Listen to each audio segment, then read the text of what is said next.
hak anggota untuk interupsi.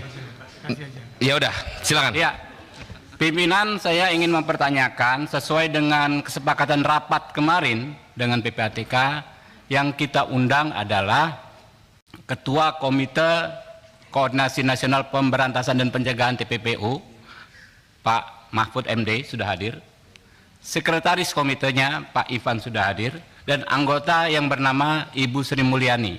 Saya ingin mengklarifikasi dahulu, saya tidak lihat hadir saat ini. Ya, jawabannya tadi sebenarnya Bu Sri Mulyani ada kegiatan lain. Cuman karena Pak Ketua Komite sudah hadir, mungkin di kesempatan kalau memang Bu Sri Mulyani akan dihadirkan di kesempatan lain nanti akan kita undang. Tapi hari ini dalam forum ini kita semua pengen informasi isu 349 triliun ini akan lebih dalam untuk kita sikapin. Tentu itu. Agar publik tidak bertanya-tanya. Justru itu pimpinan. Kemarin dialog kita adalah ingin mencari kejelasan di hari ini. Karena itu kan karena persoalan ini menyangkut keterangan tiga pihak, Pak Mahfud, Ibu Sri Mulyani, dan Pak Kepala PPATK. Oke. Karena itu pentingnya kehadiran Ibu Sri Mulyani hari ini. Ada kegiatan lain, kegiatan apa gitu loh? Dia ada, sepertinya tadi ada baca berita di Bali. Pertemuan Menteri Ekonomi ASEAN. Pertemuan ekonomi, pertemuan. Oke, Pak Habib, kita paham, kita pengen Bu Sri Mulyani hadir, tapi nyatanya nggak bisa hadir. Tapi Pak Mahfud di sini ada. Sebelum kita akan mulai dengan Pak Ketua Komite, kita persilakan untuk memperlihatkan. Pimpinan, mohon maaf, ini terkait dengan kepatuhan kita pada tatib ya. Kalau kita sudah menyampaikan undangan harus ada alasan yang jelas tidak hadir. Kalau ada agenda lain, agendanya apa? Kami mohon diperjelaskan. Tolong dikonfirmasi juga ke sidang. Apakah sidang ini bisa dilanjutkan dengan ketidakhadiran Ibu Sri Mulyani? Kami pengen konfirmasi. Begini Pak Habib, entar dulu Pak Adis. Karena Bu Sri Mulyani adalah anggota Komite Nasional TPPU, maka kiranya Bu Sri Mulyani mungkin ada kegiatan lain, tapi Pak Ketua Komite sudah hadir di sini. Di kesempatan lain, percuma kita ngejar Bu Sri Mulyani hadir saat ini juga, beliaunya nggak bisa hadir. Kita manfaatin ruang diskusi ini untuk kegiatan yang sifatnya pada isu tersebut. Begitu Pak Habib. Sebentar pimpinan, nih dari sini saya kira saya interupsi juga nih. Kalau Pak Habib interupsi, saya juga interupsi ya. Memperkuat apa yang disampaikan Pak Habib tadi. Jadi tadi pimpinan bilang nanti Bu Sri Mulyani akan diundang lagi. Dalam forum apa dia diundang? Inilah forum yang paling tepat bagi dia untuk datang dan mengklarifikasi. Karena ada beberapa hal yang ingin kita konfrontir atas semua hal yang kita pahami terkait dengan soal ini.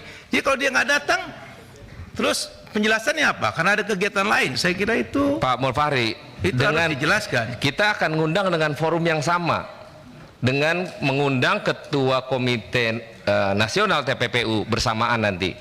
Karena berarti ada rapat lagi, kan mubazir rapat hari ini. Itu apa? Kira-kira begitu. Dan saya sepakat kalau memang beliau tidak datang, sampaikan alasannya. Kemudian apakah anggota Komisi 3 bisa menerima keadaan itu, dan kemudian kita putuskan apakah rapat ini kita lanjut atau tidak. Interupsi karena ya, kita ingin ngomong lagi sama seperti saya ya. belum selesai. Sebentar, saya belum selesai. Karena saya sepakat dengan yang disampaikan pimpinan tadi di awal membuka rapat, bahwa seharusnya rapat ini bisa mengklarifikasi semua hal terkait dengan semua spekulasi yang berkembang di masyarakat terkait dengan kasus ini. Jadi kalau kemudian kita harus melakukan rapat lagi, mendengar penjelasan lagi, saya kira itu sesuatu yang mubazir. Saya kira silakan Pak Adis. Ya. Interupsi. Terima kasih pimpinan. Interupsi memang. Ya, saya interupsi dulu. Ya, izin. Pimpinan dan rekan-rekan anggota Komisi 3, terkonfirmasi hari ini Ibu Sri Mulyani memimpin rapat dengan Menteri Ekonomi ASEAN di Bali. Jadi ini satu tugas negara yang tidak mungkin juga beliau wakilkan. Kebetulan di komite ini beliau hanya anggota, tetapi ketuanya sudah hadir beserta sekretaris, berikut dengan pasukannya. Ada Kabar Eskrim, jajarannya, dan ada Jampidum dan lain sebagainya. Nah, Seperti kita ketahui juga bahwa Ibu Sri Mulyani kemarin sudah memberikan pernyataan-pernyataan di Komisi 11 dan rekaman-rekamannya juga sudah kita terima. Nanti bisa kita putarkan terkait dengan klarifikasi manakala nanti dibutuhkan kehadiran anggota TPPU, dalam hal ini Ibu Sri Mulyani, kita bisa melaksanakan rapat lengkap kembali. Ini kan yang penting hasil hari ini, apakah bisa terungkap semua atau masih belum. Kalau dengan cukup kehadiran ini sudah terungkap semua, kan tidak perlu lagi kita memanggil atau mengulangi rapat ini. Jadi mohon juga pemahaman dari kawan-kawan, ini mitra kerja yang kita undang sudah siap. Mari kita mulai saja rapat ini dan berjalan sesuai dengan apa yang kita sudah rencanakan. Terima kasih pimpinan. Terima kasih. Setuju ya teman-teman ya?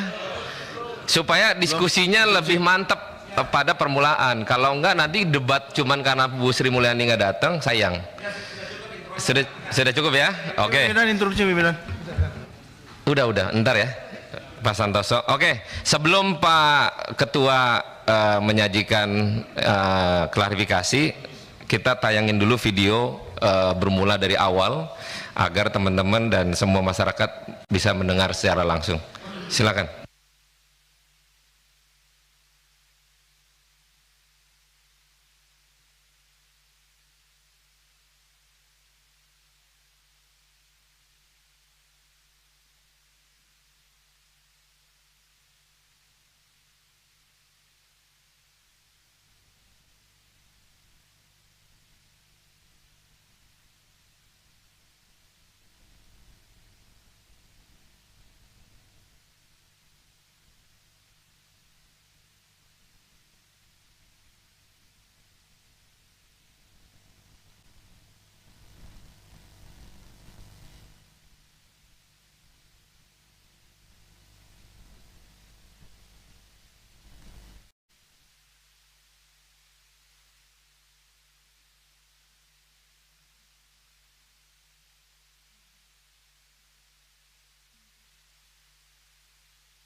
garis miring 3 Romawi tahun 2023. Surat itu tertanggal 7 Maret, tapi baru kami terima by hand tanggal 9. Tanggal 8 sehari sebelumnya sudah disampaikan ke publik yang kami belum menerima. Namun surat ini berisi 36 halaman lampiran mengenai surat-surat PPATK ke Inspektorat Jenderal Kementerian periode 2009 hingga 2023. Totalnya ada berapa, Bu? 196 surat di dalam 36 halaman lampiran. Bukan 200 ya, seperti yang Itu disampaikan. surat pertama. Oh, surat. 196 surat dalam 36 halaman, yaitu surat-surat dari PPATK yang dikirim ke Inspektorat Jenderal Kementerian Keuangan periode 2009 hingga 2023. Di situ tidak ada data mengenai nilai uang.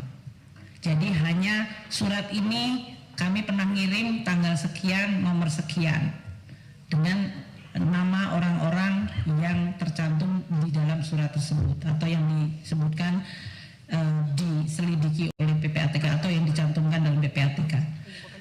Sehingga kami juga tetap bingung. Tanggal 9 belum terima surat tapi nggak ada angkanya. Saya meminta kepada Pak Ivan, suratnya yang ada angkanya di mana? Karena kami tidak bisa berkomentar.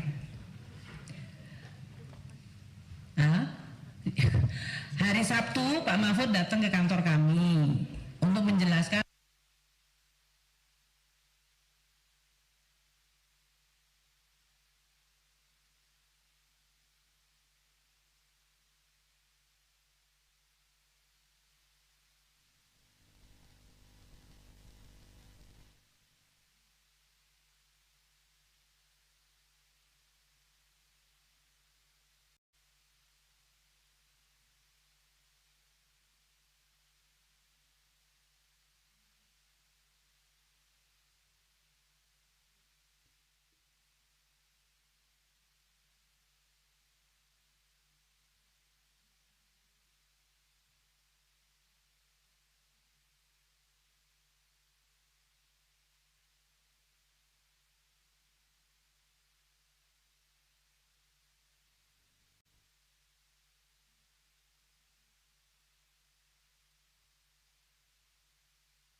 itu periodenya tahun.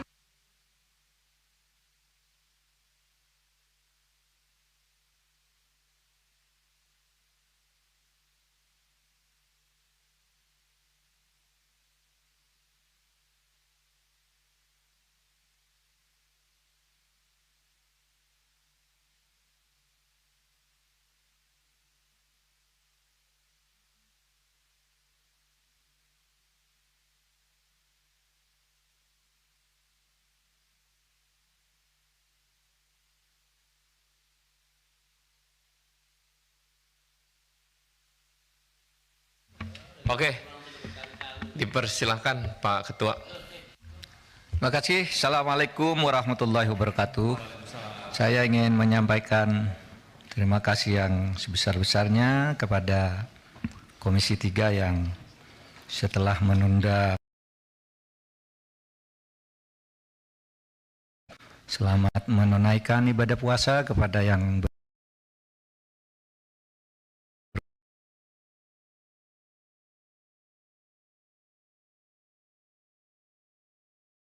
hukam di seluruh Indonesia, karena hari ini adalah hari ulang tahun atau hari lahir Polhukam 29 Maret.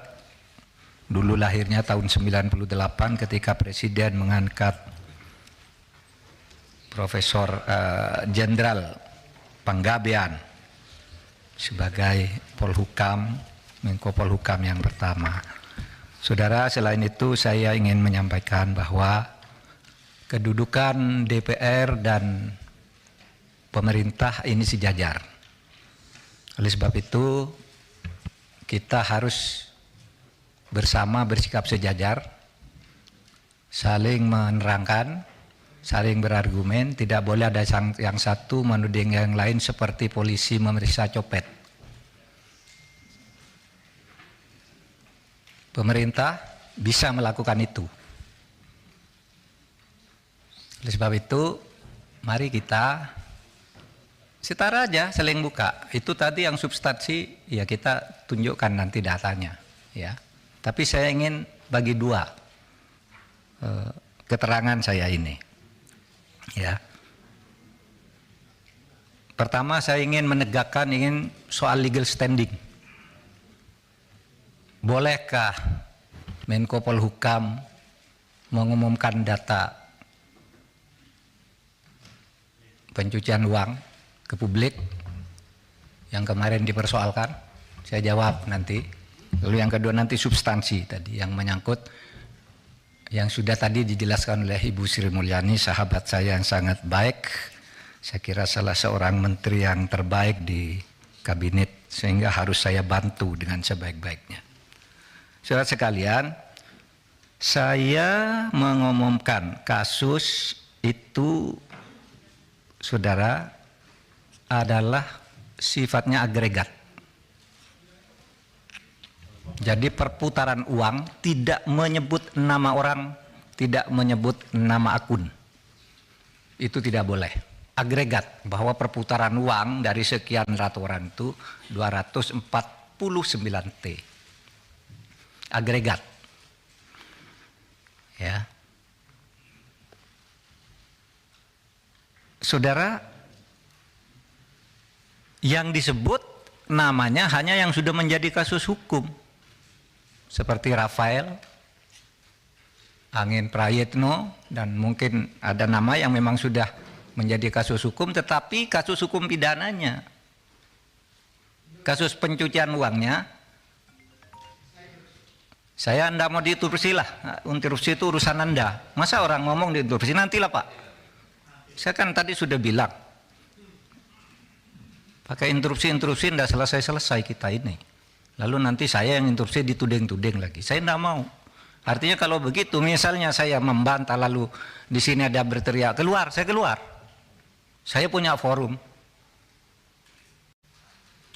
Saya setiap kesini dikoroyok, belum ngomong sudah diinterupsi, belum ngomong diinterupsi. Waktu kasus itu juga, waktu kasus Sambo, belum ngomong sudah diinterupsi, dituding-tuding, suruh bubarkan apa. Jangan begitu dong. Mati ya mic-nya. Pak Mahfud, kita teruskan aja dulu yang interupsi biar nanti. Oh oke, nanti ntar dibenerin. Lah tidak bisa dong. Tapi sebelah sini hidup mic-nya ini. Nyala. Silakan Pak. Amis Bakum kemarin ya Pak Amis Bakum. Kalau mic-nya mati gimana saya ngomong? Ini hidup Pak Mahfud. Jangan-jangan disabotase ini. Enggak, kalau mau buka-bukaan ayolah. Di sini ada yang bisa dibuka, ada yang agregat, nggak bisa nyebut nama. Kalau menyebut nama jangan-jangan ada orang yang di sini juga. Di ruangan sana jangan-jangan orang yang ada nama sini. Tapi kalau mau buka-bukaan ayo. Lah, nah ini kedengaran enggak? Kedengaran sana. Makanya, baik, ya. Saya tidak sebut nama, ya. Yang nyebut nama yang ketiga inisial bukan saya, Bu Sri Mulyani tadi. Itu nanti tanyakan ke beliau. Tapi itu justru salahnya di situ. Itu, saudara. Ini ada ketentuan nih di undang-undang yang tidak boleh menyebut itu kalau menyangkut ini identitas seseorang, kemudian nama perusahaan, nomor akun dan sebagainya itu ya. profil entitas yang terkait yang melakukan transaksi, pihak terlapor, nilai, tujuan transaksi. Nah itu semua tidak boleh disebut. Saya tidak nyebut apa-apa, hanya nyebut angka agregat. Oke, satu. Oleh sebab itu, saya harus jawab dulu satu persatu. 3 orang nih, Pak Arteria. Wah, katanya, ini bisa diancam dengan ancaman hukuman pidana 4 tahun. Karena itu lalu terpancing si Boyamin itu, ngelaporin betul. Meskipun dia guyon sebenarnya. Biar yang dipanggil itu menjelaskan, katanya biar Pak Arteria. Oleh Martin dipanggil oleh polisi karena ada laporan, lalu apa salahnya? Itu kata si Pak Boyamin. Begini, saudara, apa dasarnya melapor ke ketua? Loh, saya ketua, jadi dia boleh lapor, boleh saya minta. Loh, kamu kan ke Pak Harto, ke Pak Presiden, kenapa lapor ketua? Ya memang kenapa saya ketua diangkat oleh Presiden, ada SK-nya. Terus untuk apa ada ketua, ada komite? Kalau tidak lapor, kalau saya tidak boleh tahu, itu satu, ya. Itu bisa dihukum 10 tahun. Beranikah saudara Arteria bilang begitu kepada Kepala BIN, Pak Budi Gunawan? Pak Budi Gunawan tuh anak buah langsung presiden. Anak buah langsung presiden dia, bertanggung jawab presiden, bukan anak buahnya Menko Polhukam. Tapi setiap minggu laporan kayak ini resmi, info intelijen kepada Menko Polhukam. Coba saudara bilang ke Pak Budi Gunawan, Pak Budi Gunawan, menurut Undang-Undang BIN bisa diancam 10 tahun penjara, berani enggak? Menurut pasal 44. Kan persis yang saudara baca kepada saya, bahwa kalau menyampaikan ke Menko Polhukam 10 tahun Pak BIN nyampaikan, bukan ke Presiden tapi ke saya nih. Ini bulan Maret ada nih. Kok terus enggak boleh, gimana? Apa gunanya ada? Dan ini penting saudara. Karena apa? Ya. Karena saya bekerja berdasar info intelijen. Misalnya ada kayak gini, saya enggak bocorkan di sana, tapi tahu besok akan ada demo di sana. Kekuatannya sekian orang, korlapnya ini, kekuatan polisi yang diperlukan segini, sehingga saya tidak perlu rapat tuh kecil. Oh ini serius, itu info intelijen. Masa saya tidak boleh ngomongkan gitu? Tiap malam saya dengan Pak Budi Gunawan nih di WA saya nih, info intelijen, Pak besok nampaknya ada demo di sana Pak. Oh iya Pak, sudah itu korlapnya ini kekuatannya segini aja Pak, cuma cukup di Polsek, cukup di Polres, atau harus di Mabes. Kalau sudah perlu Mabes, saya undang rapat. Dan itu info intelijen, masa enggak boleh? Lalu mau dihukum 10 tahun Pak Budi Gunawan, tugas dia bukan wahan Menko Polhukam, tapi selalu ngelapor resmi malahan kepada saya, ya. Nah oleh sebab itu saudara, dan ini sudah lakukan banyak nih. Kok saudara baru ribut sekarang? Ini umumkan, dan saudara diem aja sejak dulu nih. Kita yang mengumumkan kasus Indosuria, yang sampai sekarang bebas di pengadilan, kita tangkap lagi karena kasusnya banyak. Itu kan PPATK, kok baru ribut soal ini? Lukas NMB ketika ditersangka ngamuk, rakyatnya turun, saya panggil PPATK, umumkan, uangnya di freeze. Kalau tidak begitu tidak bisa ditangkap dia. Kita tahu dari Mbak Intelkam Polri misalnya, itu gimana di Papua? Menurut Intel, Pak, nasinya, cateringnya setiap hari turun, itu sudah tidak ada kekuatannya. Itu kan Intel, masa tidak boleh? Nah oleh sebab itu saudara, jangan gertak-gertak. Saya bisa gertak juga saudara, bisa dihukum menghalang-halangi penyidikan penegakan hukum. Iya, dan ini sudah ada yang dihukum 7,5 tahun, namanya Verdik Yunandi. Ya kerja-kerja kayak saudara itu. Orang mau mengungkap, dihantam, dihantam. Ingat kan? Itu. Saya bisa. Saudara menghalang-halangi penegakan hukum. Itu Verdik Yunandi. Masih ada itu.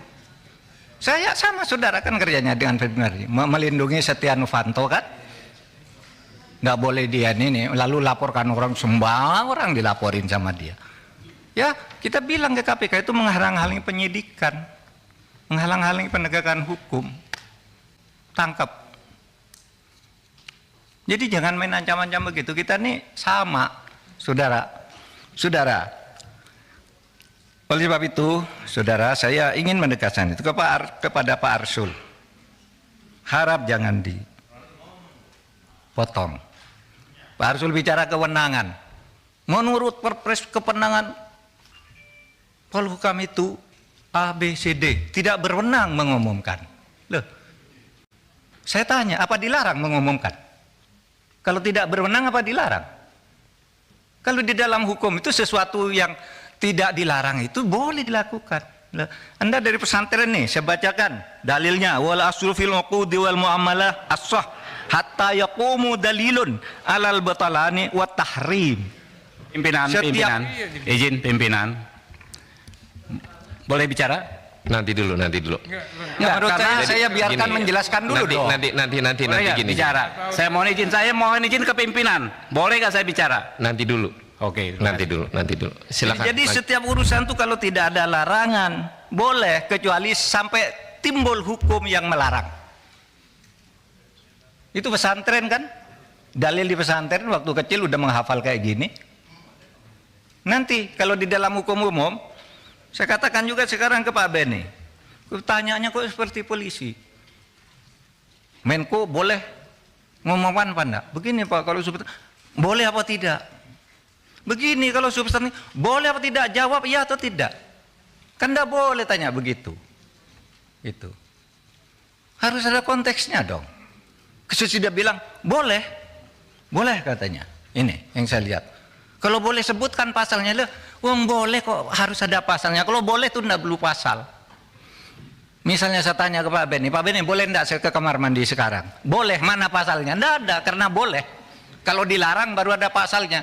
Di mana dalilnya? Nah sekarang bukan bahasa Arab, bahasa Latin.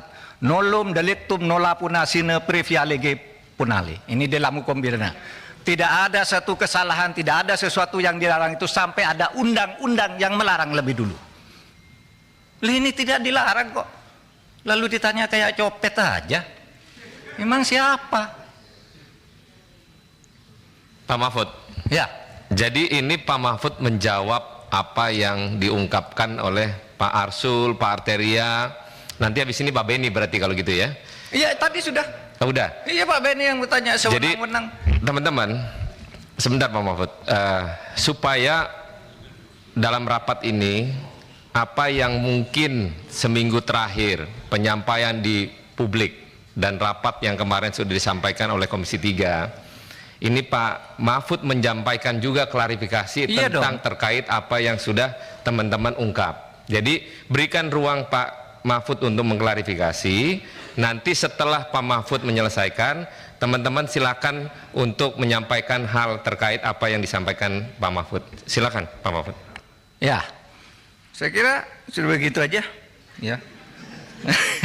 Nah karena sering di DPR ini aneh, kadang-kadang marah-marah gitu, nggak tahunya Markus dia, marah ke Jaksa Agung, ngomong itu, nantinya datang ke kantor Kejaksaan Agung titip kasus.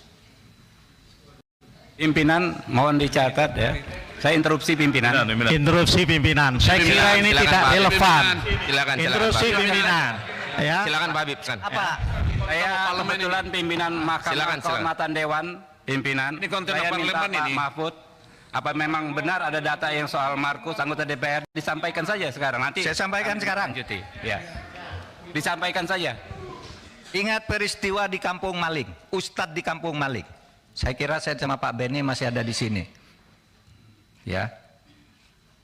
Kan saya tadi nyebut DPR, nggak nyebut saudara.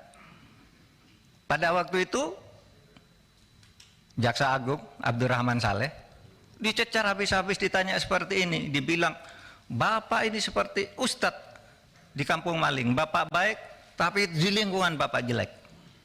Ya kan ingat kan? Itu tanggal 17 Februari 2005. Berarti bukan di periode ini Pak Mahfud? Bukan. Oh, bukan kewenangan saya. Ya, tapi lihat fenomenanya. Nanti saya tunjukkan. Alhamdulillah. Ya. Tahu-tahu apa enggak? Sidangnya Di periode ini ada enggak? Kenapa? Di periode ini ada enggak yang Markus anggota DPR? Saya tidak akan nyebut itu. Saya memberi contoh di DPR ada yang seperti itu. Enggak. Ada enggak, Pak? Enggak, saya enggak berhak, enggak wajib menjawab saudara. Kalau ada sih kita tidak lanjuti, Pak. Nanti saya beritahu saudara. Kan Pak jangan nanti, Pak. Kalau Enggak. sekarang ada datanya enggak mumpung terbuka. Enggak, saya terbuka sekarang. Waktu itu Pak Jaksa Agung tahu enggak? Yang Nah, marah itu ada periode waktu itu, yang periode sekarang ada atau tidak? Pak Habib, begini, teman-teman Pak Mahfud untuk menyelesaikan Sebentar, Pak pimpinan. Ini juga nggak bisa dibiarkan terlalu jauh begini. Ini kan Nggak, pimpinan ganti nih, pimpinannya ganti. Sebentar. Ini gini. Pimpinan ganti. Teman-teman, Yang bener, Ron. teman-teman. Lu ingetin lu yang bener, Ron. Dari saya selesaikan dulu ya. Ya, seharusnya pada kesempatan pertama Pak Mahfud menjelaskan semua hal yang Pak Mahfud jelaskan di media terkait dengan 300 triliun itu. Bukan menjawab satu persatu apa yang terjadi antara Komisi 3 dengan PPATK dalam rapat beberapa hari yang lalu, kan gitu. Itu Pak Mahfud juga pernah di DPR, kan Pak Mahfud tahu bagaimana dinamika yang terbangun dalam rapat-rapat di DPR. Sebentar, saya belum selesai. Saya kan nggak potong Pak Mahfud ngomong tadi. Saya mendengar dengan seksama apa yang disampaikan Pak Mahfud. Gantian dong. Sekarang saya ngomong. Ya. Saya kira kalau Pak Mahfud melakukan cara seperti yang kita dengarkan tadi, kan Pak Mahfud menjudgment teman-teman. Lepas dari itu benar salah itu nanti kita bisa uji. Tetapi rapat kita hari ini bukan untuk itu. Rapat kita hari ini untuk mengklarifikasi kontroversial yang sudah terlanjur berkembang di masyarakat terkait dengan 300 triliun itu. Tidak satu pun poin dari awal Pak Mahfud menyampaikan penjelasan Pak Mahfud dalam rapat ini yang terkait dengan soal itu. Satu-satu Pak Mahfud mengomentari jalannya rapat antara kami dengan PPATK, khususnya yang disampaikan oleh Terry, yang disampaikan oleh Saudara Arsul dan Saudara Beni. Ini kan jadi lari dari maksud dan tujuan rapat kita pada hari ini. Dan pimpinan juga punya kewenangan untuk menjaga lalu lintas rapat ini agar berlangsung sesuai dengan apa yang kita inginkan, gitu loh. Saya kira itu. Saya belum berkomentar terlalu jauh, tapi kira-kira rapat ini harus berjalan sesuai dengan tata tertib yang berlaku di DPR. Terima kasih Pak Mulfahri. Pak Mulfahri dan teman-teman, namanya kita mengundang rapat yang bersangkutan sebagai Ketua Komite Nasional dengan kontroversi yang ada. Tapi kalau akhirnya yang bersangkutan menjelaskan dulu dengan apa yang terjadi, dengan mengklarifikasi yang terjadi belakangan terakhir, tidak salah sebenarnya. Nanti kalau selesai dia mengklarifikasi Pak Menko, baru kita tangkepin Pak, supaya apa yang menjadi klarifikasi Pak Mahfud ini bulat. Bukan berarti nanti interupsi. Mau kapan selesai Pak? Mau 2 hari? Pak Arteria tadi udah suruh ganti saya sebagai pimpinan. Ini lagi di luar jalur. Kan kita lagi mendengarkan dulu ketua komite menjelaskan Pak, supaya terungkap. Mau rapat 7 hari nggak apa-apa, asal ungkapan dari ketua komite apa yang menjadi kontroversi ini terbuka secara publik dengan teman-teman. Nah, kiranya untuk jangan salah mengartikan Pak Mahfud ini menyampaikan ungkapan. Masa nggak dikasih ruang seorang ketua komite atas kontroversi yang ada? Ini kan permulaan. Nah, begitu ya. Nah, lanjut Pak Menko, supaya jangan ada nanti seolah-olah pimpinan tidak memberikan satu keputusan tegas. Oke, Pak Mahfud, silakan Pak Mahfud. Baik, saudara, tadi kan saya sudah sampaikan. Saya akan punya 2 bagian di sini. Satu, saya menjawab pengadilan terhadap Ketua PPATK kemarin yang saya tidak bisa hadir. Bukan tidak bisa hadir, saya sudah siap hadir, tapi jadwalnya diubah. Saya bilang, keterangan saya hari ini akan ada 2 macam. Satu, tentang legal standing, di mana dibilang PPATK tidak boleh melapor ke Menko, Menko tidak boleh bicara ke publik. Padahal ini yang selama ini kita gunakan untuk nangkap teroris, untuk koruptor dan sebagainya. Itu saya menjelaskan itu aja. Nah, sekarang mari masuk, saudara sekalian. Nah, sekarang ke materinya yang menyangkut penjelasan Ibu Sri Mulyani tadi. Pemerintah Republik, saya baca kalau ini. Pemerintah Republik Indonesia senantiasa berkomitmen untuk mencegah dan memberantas tindak pidana pencucian uang dengan mengoptimalkan koordinasi, kolaborasi dan kerjasama antar kementerian lembaga negara. Oleh karenanya, sebagai amanat pasal 92 ayat 2 Undang-Undang Nomor 8 Tahun 2010 tentang pencegahan dan pemberantasan tindak pidana pencucian uang, Presiden membentuk KNKPP TPU, Komite TPU sebutannya. Nah, ini ketuanya ex officio, Menteri Koordinator Bidang Politik, Hukum dan Keamanan. Jadi ini Menteri, kemudian wakil ketuanya Menko Perekonomian, lalu Sekretaris PPATK. Saudara,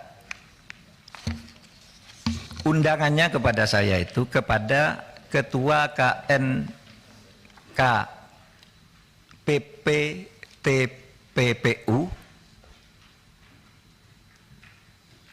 dan jajaran. Tidak ada sebutan Menteri Keuangan. Di undangannya dilihat aja. Undang-undang Menteri Keuangan. Bahwa di sini kemarin berdebat Menteri Keuangan itu di sini. Tapi suratnya resmi kepada kami dan jajaran. Saya ngajak jajaran nih. Yang ada di sini nih adalah ada yang di dalam TPU. Jadi mohon difahami itu. Nah, saudara sekalian, saya ingin menyampaikan secara singkat saja apa yang dimaksud dengan apa itu? Slide-nya sekarang. Slide berikutnya. Saya jelaskan dulu ketika saya nyebut angka itu artinya itu apa? Pertama, tindak pidana pencucian yang itu adalah satu, transaksi keuangan yang menyimpang dari profil, karakteristik atau kebiasaan pola transaksi dari pengguna jasa yang bersangkutan. Kalau profilnya menteri, kira-kira pendapatannya berapa? Kok tiba-tiba hartanya sekian? Nah, itu menyimpang dari profil, bisa dicurigai sebagai tindak pidana belum tentu pencucian, tapi dicurigai. Bisa menurut undang-undang ini. Kedua, transaksi keuangan oleh pengguna jasa yang patut diduga dilakukan dengan tujuan menghindari pelaporan transaksi yang bersangkutan yang wajib dilakukan oleh pihak pelapor sesuai dengan Undang-Undang TPPU. Yang ketiga, transaksi keuangan yang dilakukan atau batal dilakukan dengan menggunakan harta kekayaan yang diduga berasal dari hasil tindak pidana atau transaksi keuangan yang diminta oleh PPATK untuk dilaporkan oleh pihak pelapor karena melibatkan harta kekayaan yang diduga berasal dari hasil tindak pidana. Nah, modusnya begini. Satu, kepemilikan saham pada perusahaan atas nama keluarganya. Dia ya seperti yang baru diumumkan tuh, RAT. Dia laporannya sendiri sedikit, rekeningnya sendiri sedikit, tapi istrinya, anaknya, perusahaannya, nah itu patut dicurigai. Karena pekerjaannya. Apakah itu betul pencucian? Nah, nanti dibuktikan, tapi itu sudah memenuhi syarat. Yang kedua, pemilikan aset berupa barang bergerak maupun tidak bergerak, diatasnamakan pihak lain.